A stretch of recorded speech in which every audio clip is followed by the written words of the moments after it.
I'm Nathan Salyer, and I'm the captain of Team 702. Now, Nathan, since the last time we had an update video, a lot has happened. We have begun to assemble the robot. How is that process going so far?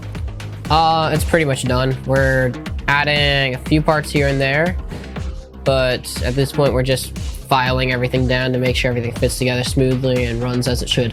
Now, how much time did it take to assemble the robot? More than it should have. About 2 weeks, maybe? About 2. So are we behind schedule right now? And if so, how far behind schedule? Yeah, we're about 2 days behind schedule. 2 days doesn't sound like much. Roughly. Maybe 1.5 days. 1.5. That doesn't sound like much. Is that a lot? It's 12 hours, about. So, a lot. It's quite a bit. That's quite a bit, because you basically only have 3 weeks until your first, as we record this, until your first event. So, yes. Okay. That's correct. So even a day is far behind.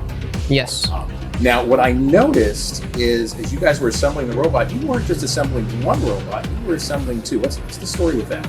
The first robot, we kind of destroyed it by now. That was the Dodger bot. It was made at the beginning of the year, and now we're using it to, we were using it to test tracking and shooting for our shooter that's going to be on our main robot this year. Now, that's the turret that has to sort of zero in on the target. So as the robot rolls, the turret spins around and makes sure the balls go into the hoop, or whatever that thing is called. Correct. What is that thing called? That's the hub. The hub, okay. So why did you need to make a totally separate robot just for the turret? We technically didn't, but it was already in existence. It was already wired up, and programming was able to use it to cut back a lot of the time that they would have to be using right now and perfect the code before we even have the robot fully assembled. So in other words, while you were building the intake part of the robot, it gave the programmers a chance to test the turret without having to wait for the intake to be done. Correct. So at this point, the whole robot's coming together. How smoothly is that all going right now? It's very choppy. We made a bunch of progress the past few days, and then in those days we took apart the progress and then made more progress and went back. It's been like a jump forward, take 5 steps forward, go 3 steps back type of situation. But we're pretty much done now. And one of the things that I noticed today being Valentine's Day, you guys are working all day for like 8 hours on Valentine's Day. Congratulations, guys. Yeah, the robot is our date. That's the robot, I think. It's your date.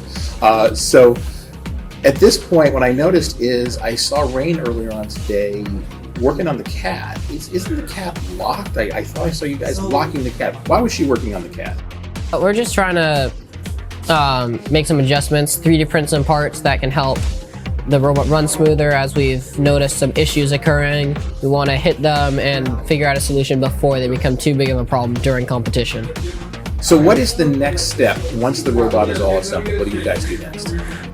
Next, we're handing off to programming more securely.